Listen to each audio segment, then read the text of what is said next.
Hello प्यारे बच्चों, क्या हाल चाल आप सभी के डियर स्टूडेंट्स। नवदीप सर की फिजिक्स की क्लास में आप सभी का स्वागत है। तो प्यारे बच्चों, अपने चैप्टर नंबर 7 स्टार्ट किया था, विद्युत धारा के चुंबकीय प्रभाव। पार्ट नंबर सेकंड आप आज अपने इसका करने जा रहे हैं। और अपना जो टॉपिक आज का वो है चुंबकीय क्षेत्र। ठीक है, चुंबकीय क्षेत्र के बारे में अपने पढ़ेंगे इसमें। तो थ्योरेटिकल टॉपिक है वैसे तो, लेकिन करेंगे बोर्ड पर ही। चलो, आपको बोर्ड वाली वीडियो पसंद आई काफ़ी। मैंने कल जो फर्स्ट वीडियो है उस पर रिस्पांस देखा आपका, तो बहुत ही अच्छा रिस्पांस आया। तो बिल्कुल इसी तरह आगे की वीडियोस पर भी ऐसे ही रिस्पांस देना आप। आपको हर एक चीज बहुत बढ़िया तरीके से करवाऊंगा। जब आप वीडियो नहीं देखते हो तो मेरा हौसला टूट जाता है, बच्चे देख तो नहीं रहे हैं, मैं वेट करता हूँ कि चलो और देख लें और देख लें, फिर नेक्स्ट वीडियो अपलोड करें। तो आप इसी तरह से अगर प्यार बनाए रखेंगे तो आपको डेली वीडियो मिलती रहेगी। ठीक है बच्चों, तो देखिए आपको जो नेक्स्ट अपना टॉपिक है वो है चुंबकीय क्षेत्र। ठीक है, क्या होता है चुंबकीय क्षेत्र? जैसे आपने विद्युत क्षेत्र पढ़ा था, ठीक है, तो विद्युत क्षेत्र को परिभाषित करने के लिए आपने सबसे पहले कूलाम का नियम पढ़ा था। कूलाम के नियम से आपने बल निकाला था, बल से ही आगे विद्युत क्षेत्र को परिभाषित किया था कि इकाई आवेश पर लगने वाला जो बल होता है उसको अपने क्या बोल देते हैं, विद्युत क्षेत्र बोल देते हैं। या आप ऐसे कहा था आपने कि कोई स्थिर आवेश के चारों ओर वो क्षेत्र जहां पे किसी अन्य आवेश को लाएं तो उस पर क्या लगे, बल लगे, उसको आपने क्या बोला था, उस आवेश का विद्युत क्षेत्र कहा था। अब इसमें क्या है कि इसमें आपने ओरस्टेड ने एक चीज बताई, उसने कहा कि जब आपका आवेश गतिमान है या विद्युत धारा प्रवाहित हो रही है। विद्युत धारा होती क्या है, आवेशों का प्रवाह ही होती है। ठीक है, तो उसने कहा कि जब आपका जो आवेश है वो गतिमान है, यानी गतिमान आवेश, या जब आपका क्या हो रहा हो, धारा प्रवाह हो रहा हो, बात एक ही है दोनों, धारा का प्रवाह हो रहा हो किसी परिपथ में, तो इसके चारों ओर ऐसा क्षेत्र बन जाता है। और उस क्षेत्र में अगर अपने क्या करें, किसी अन्य गतिमान आवेश को लाएं, अन्य गतिमान आवेश को लाएं, ठीक है, तो इस आवेश पर क्या लगे, एक बल लगे, अन्य गतिमान आवेश को लाएं। और उसके साथ उन्होंने कहा कि या फिर किसी चुंबकीय पदार्थ को लाएं। ये भी उन्होंने एक चीज यहां पे बोली थी कि अपने किसी, या तो गतिमान आवेश हो, आपका आवेश गति कर रहा हो, या विद्युत धारा का प्रवाह हो रहा हो, उस वहां उस क्षेत्र में उसके पास में अपने अगर कोई अन्य गतिमान आवेश ले आए, मान लो दूसरा गतिमान आवेश, क्या दूसरी तार ही ले आओ। ठीक है, एक तार में विद्युत धारा प्रवाहित हो रही है, उसके पास दूसरी तार ले आओ, तो दोनों तारें एक दूसरे पर बल लगाएंगी। या कोई चुंबकीय पदार्थ ले आए, कोई चुंबक ले आए उसके पास, तो उस पर भी क्या लगता है, एक बल लगता है। इस बल को जो नाम दिया गया वो नाम दिया गया चुंबकीय बल। ठीक है, चुंबकीय बल। और जो इस क्षेत्र को नाम दिया गया वो दिया गया चुंबकीय क्षेत्र। ठीक है, चुंबकीय बल का जो चिन्ह होता है वो तो होता है एफ ई। ठीक है, और जो चुंबकीय क्षेत्र को उन्होंने दिखाया वो बी से दिखाया। ठीक है ना, बी, मैं ऐसे हिस्ट्री तो पढ़ी नहीं, भी बी सिंबल कहाँ से आया। ठीक है, तो इसको बी से दिखाया गया। मैग्नेटिक फील्ड होता है वैसे तो, लेकिन बी से इसको शो किया गया। तो अब हुआ क्या कि देखो, आपने जब विद्युत क्षेत्र को परिभाषित किया था तो तब आपको पता था कि जो इकाई आवेश पर बल लगता है वो उसको अपने विद्युत क्षेत्र बोला था। लेकिन यहां पर जब बात चुंबक की आती है तो चुंबक में इकाई आवेश नहीं होता। चुंबक में क्या होता है कि जब आप चुंबक की बात करते हो तो हर एक चुंबक में दो क्या होते हैं, ध्रुव होते हैं, ध्रुव होते हैं। और ये ध्रुव हमेशा जोड़े के रूप में रहते हैं, दो इकट्ठे रहेंगे। आप ऐसे नहीं भी एन को अलग कर दोगे, उत्तरी ध्रुव को दक्षिणी को अलग कर दोगे। तो इस कारण जो इसका फॉर्मूला है उसको डायरेक्ट अपने परिभाषित नहीं कर सकते। कूलाम ने जैसे विद्युत बल के लिए क्या किया था, डायरेक्ट फॉर्मूला बता दिया था ना, वैसे अपने चुंबकीय बल का वैसे डायरेक्ट फॉर्मूला अपने नहीं डेराइव कर सकते। लेकिन अपने पास फॉर्मूला है जो कि लॉरेंज ने दिया था। किन्होंने दिया था, सबसे पहले लॉरेंज ने ये वाला फॉर्मूला दिया था। और लॉरेंज ने इस फॉर्मूले को अपने प्रयोगों के आधार पर निकाला था। ठीक है, तो उन्होंने, लॉरेंज ने सबसे पहले ये बताया, देखो आज तो अपने ये फॉर्मूला ही पढ़ेंगे, ये फॉर्मूला बना कैसे है वो अभी आगे चैप्टर में आएगा, उस पर मैं अभी नहीं जाना चाहता क्योंकि मैं टॉपिक सीरियल वाइज चला रहा हूं। तो इस कारण क्या है, लॉरेंज ने सबसे पहले चुंबकीय बल का एक सूत्र दिया। उन्होंने कहा कि जब भी अपना कोई आवेश गतिशील है तो वो क्या है, दूसरे गतिशील आवेश पर बल लगाता है या चुंबकीय पदार्थ पर, इसको उन्होंने चुंबकीय बल कहा।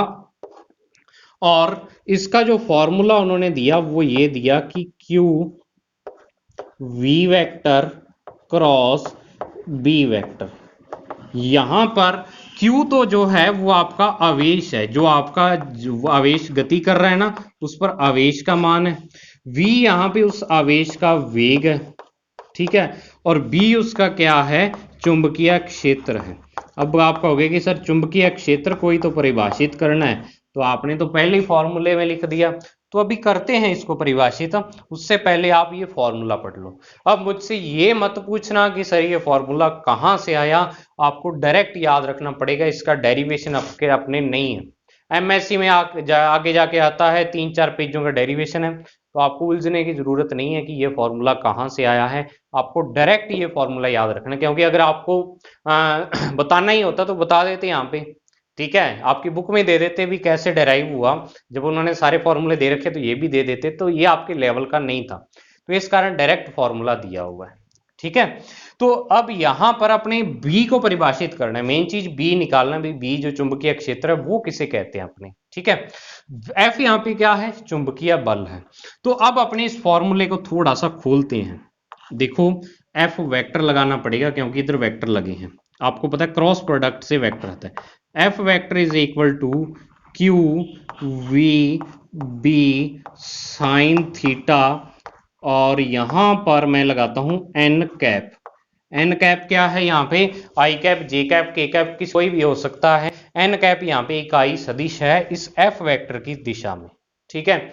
ये अपने सदिश रूप लिख दिया।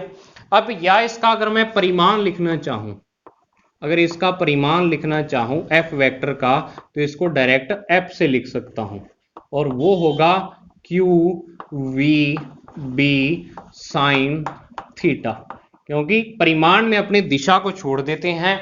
जब अपने इस सदिश को क्या करते हैं, एफ वेक्टर का परिमाण जो आता है वो ये होता है, देखो आप ऐसे ही करते हो ना, एफ वेक्टर का जब परिमाण निकालना होता है तो एफ वेक्टर और बटा में क्या लगा देते हो, एन कैप, जो उसकी दिशा होती है। तो जब इसको एन कैप से अपने भाग देंगे तो ये एफ वेक्टर का परिमाण आ जाएगा, और परिमाण को बिना वेक्टर लगाए हुए भी आप लिख सकते हो, ठीक है।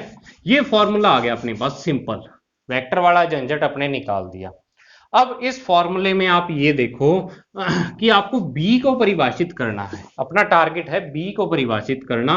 तो बी बराबर देखो यहाँ पे क्या आ जाएगा, बी की वैल्यू अगर मैं यहां से निकालूं तो वो आ जाएगी एफ बटा में क्या आ जाएगा, क्यू वी साइन थीटा, ये आ गया, ठीक है। अब अपने मान लेते हैं, देखो परिभाषा बनानी होती है तो अपने मानते हैं, माना Q बराबर 1 कूलाम, 1 कूलाम आवेश मान लिया। V बराबर 1 मीटर पर सेकंड, 1 मीटर पर सेकंड अपने वेग मान लिया। और थीटा बराबर अपने मान लिया 90 डिग्री, तो साइन थीटा बराबर भी क्या हो जाएगा, 1। ये सारी चीजें मानी है कि जब अपने ये माना तब B है वो आपका F के बराबर आ रहा है। ये किसी भी परिभाषा को फिजिक्स में बनाने का तरीका होता है, ठीक है। तो अब इस परिभाषा को कैसे बनाओगे आप, आपके सामने ये सारी चीजें लिखी हुई है, यहां से आपको परिभाषा निकालनी है। तो जल्दी सोचो और कॉपी में लिख के देखो, रफ कॉपी में, कि परिभाषा को कैसे बनाएंगे अपने, ठीक है। मैं एक बार आपको छूट दे रहा हूं, परिभाषा बना के देखो आप। बता तो मैंने देनी है परिभाषा, ठीक है, लेकिन उससे पहले अगर खुद ट्राई करोगे तो अच्छा रहेगा आपके लिए। तो मुझे उम्मीद है आपने परिभाषा बना के लिख ली होगी। तो अब अपने क्या है, इसको परिभाषित करते हैं, ठीक है। तो परिभाषित कैसे करेंगे,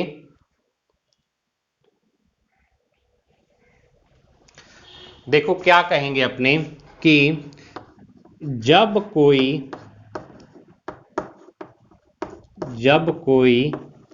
इकाई आवेश, आवेश आपने इकाई लिया हुआ है, ठीक है। इकाई आवेश इकाई वेग से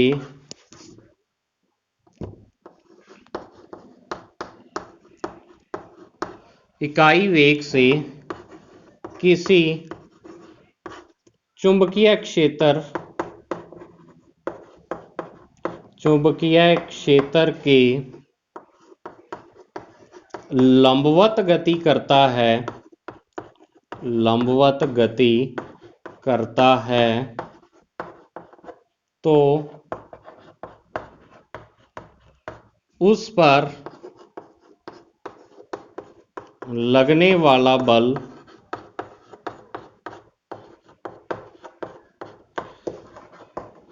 चुंबकीय क्षेत्र के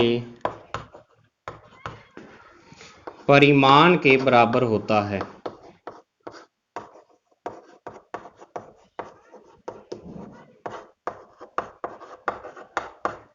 समान होता है, या आप कह सकते हो कि लगने वाला जो बल है, लगने वाले बल को ही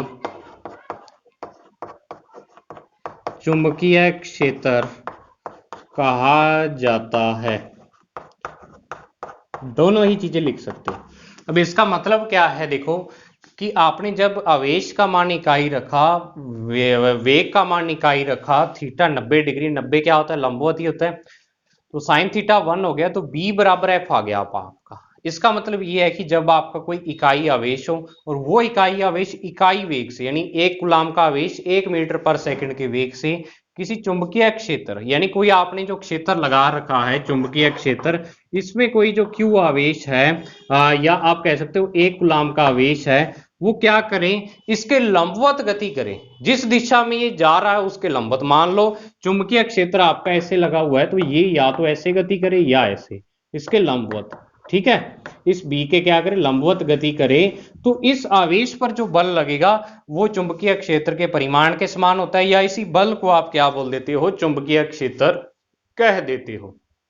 समझ आई बात ये, ठीक है। अब बाकी क्या है चुंबकीय क्षेत्र के बारे में जो ज्यादा डिटेल है, वो आप क्या है नेक्स्ट चैप्टर में भी पढ़ोगे। अगर किसी बच्चे को यहाँ पे कोई थोड़ा बहुत डाउट रह रहा है ना, तो नेक्स्ट 8वें चैप्टर में भी चुंबकीय क्षेत्र आएगा, बी की पूरी डिटेल आएगी वहां पे, एक एक चीज, आधा चैप्टर वो बी पर ही बेस्ड है, ठीक है, तो वहां पे पढ़ लेना। यहाँ पे जितना काम आ रहा है वो आप पढ़ते चलो। वैसे तो क्या होना चाहिए था कि मुझे पता नहीं कि आपकी जो राजस्थान बोर्ड की बुक है वो कैसे है, 8वां चैप्टर आपका 7वें से पहले होने चाहिए था, ठीक है, क्योंकि 8वें चैप्टर में बहुत सारी चीजें ऐसी हैं जो 7वें में काम आती हैं, तो 7वें को पहले करते हैं, वो उनकी डिटेल 8वें में दी होती है। लेकिन बात क्या है, उसका रीजन भी है एक देने का, ऐसे आपकी बुक वाले पागल भी नहीं है जिन्होंने बुक बनाई है।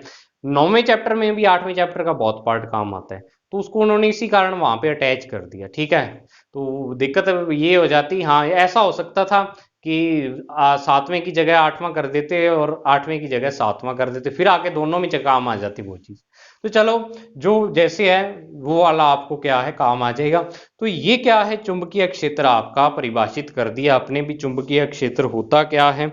तो सीधी सी बात वही है कि जब आपका कोई आवेश गति करता है तो गतिशील आवेश के चारों तरफ एक क्षेत्र उत्पन्न हो जाता है, और उस क्षेत्र पर दूसरे आवेश को लाएं, गतिमान को या किसी चुंबकीय पदार्थ को लाएं, तो क्या होता है, उस पर बल लगता है। इस कारण इसको चुंबकीय क्षेत्र कहते हैं, क्योंकि चुंबक पर बल लगाता है ये वाला जो क्षेत्र होता है। समझ आई बात इतनी, ठीक है। इसका स्क्रीनशॉट ले लो, मुझे उम्मीद है ये ले भी लिया होगा आपने, और वैसे अपने पढ़ेंगे कोई बात नहीं, सॉरी नोट्स भी आपको दूंगा मैं इसके, तो वहां से भी आप पढ़ लेना। अब नेक्स्ट क्या है, चुंबकीय क्षेत्र का मात्रक और विमा। नेक्स्ट अपने पढ़ने जा रहे हैं चुंबकीय क्षेत्र का मात्रक व विमा, ठीक है।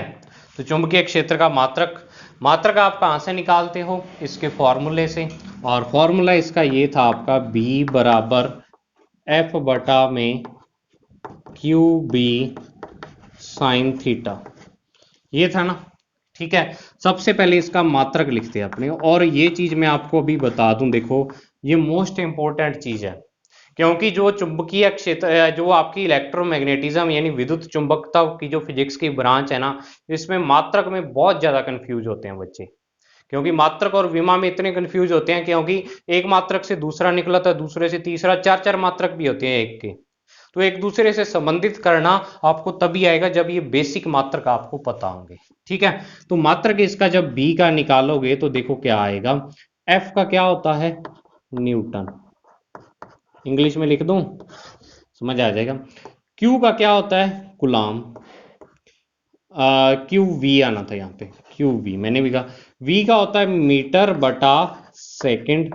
और साइन थीटा, क्योंकि ये कांस्टेंट होता है, साइन थीटा का कोई मात्रक नहीं होता है, तो इसका कोई मात्रक नहीं आएगा। अब आप देखो यहाँ पे कि कूलाम बटा सेकंड, ठीक है, तो ये होता है, देखो I बराबर क्यू बटा टी होता है ना, आपने पढ़ा फॉर्मूला विद्युत धारा का, I बराबर क्यू बटा टी।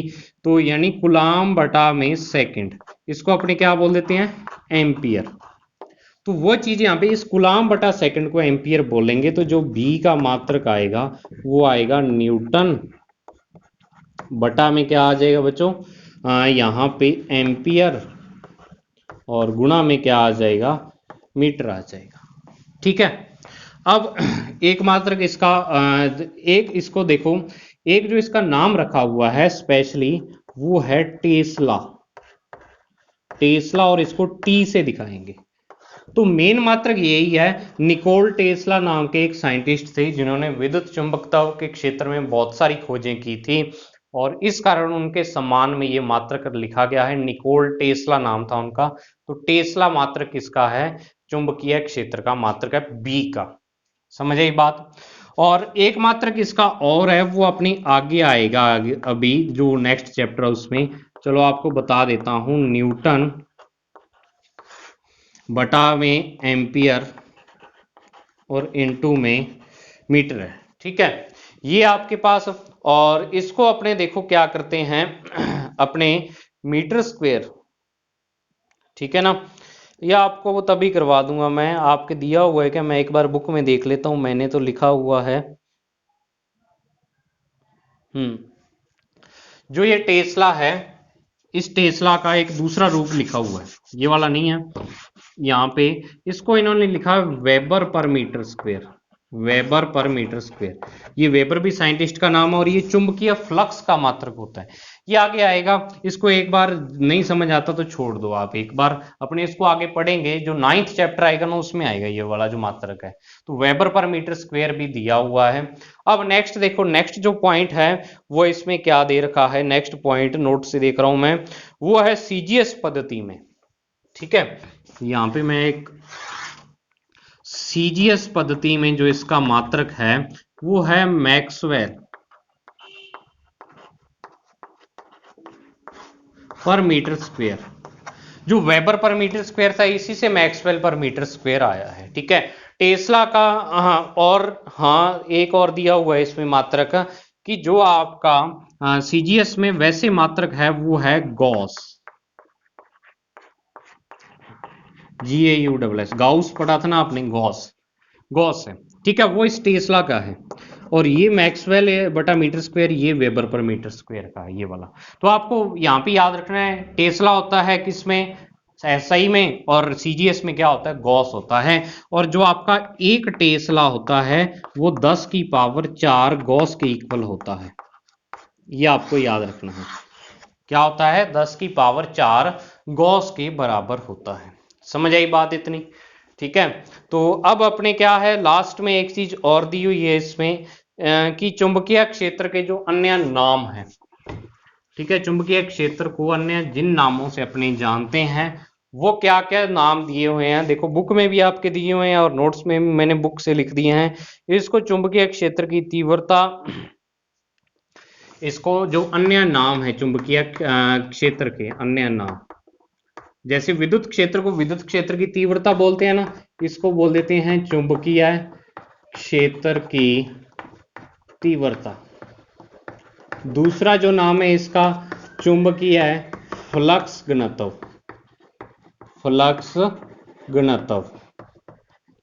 और तीसरा और नाम दिया हुआ है इसमें, तीसरा नाम आप देख लो, चुंबकीय प्रेरण सदिश।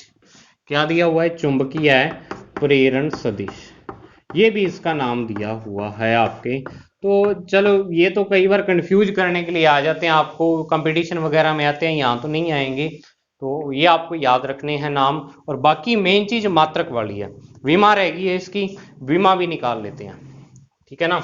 विमा भी अभी निकाल लेते हैं इसकी। और बाकी विमा अब तक आपको सीख जानी चाहिए, खुद को निकालनी, दूसरों पर डिपेंड यानी मेरे पर डिपेंड आपको नहीं रहना चाहिए इतने टाइम तक। बी बराबर न्यूटन, न्यूटन की क्या होती है, m1 L1 T-2। एम्पियर की क्या होती है, A1, और इंटू मीटर है तो इसकी होती है L1। तो B की जो विमा आ जाएगी वो देखो क्या आएगी, M1 L1 1 0 गया, L0 T-2 है और A-1 है।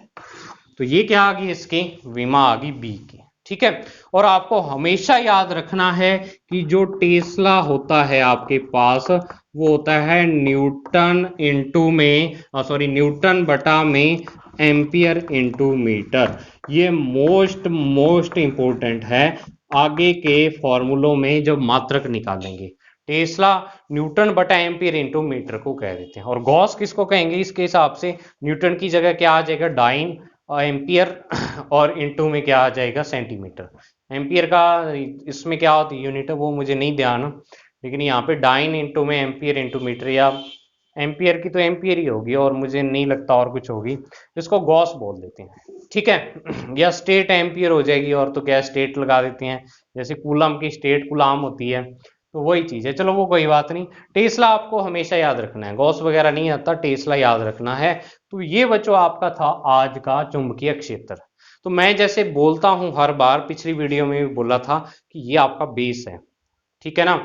ये अगर आपकी नींव कमजोर रहेगी ना, ये चैप्टर आगे समझ में नहीं आएगा, आगे दिशा दिशा निकालनी भी आएगी, वो भी बेस है। अब 3-4 जो क्लासें हैं स्टार्टिंग वाली, वो इसका बेस यानी इस चैप्टर का बेस तैयार करेंगी, ऊपर आपको मकान खड़ा करना होगा सारा। ये चीजें आगे काम आएंगी, जो आपके टॉपिक हैं उसमें समझ आने में काम आएंगी, उनको आप तभी समझ सकते हो अगर आपको ये सारी चीजें क्लियर है, ठीक है। तो ये बच्चों आपका आज का वीडियो था, मुझे कमेंट करके जरूर बताना कैसा लगा, और अच्छा रिस्पांस देना ताकि आपके लिए और अच्छा कर सकूं। तो मिलते हैं नेक्स्ट वीडियो में, तब तक के लिए thank you, have a nice day dear students.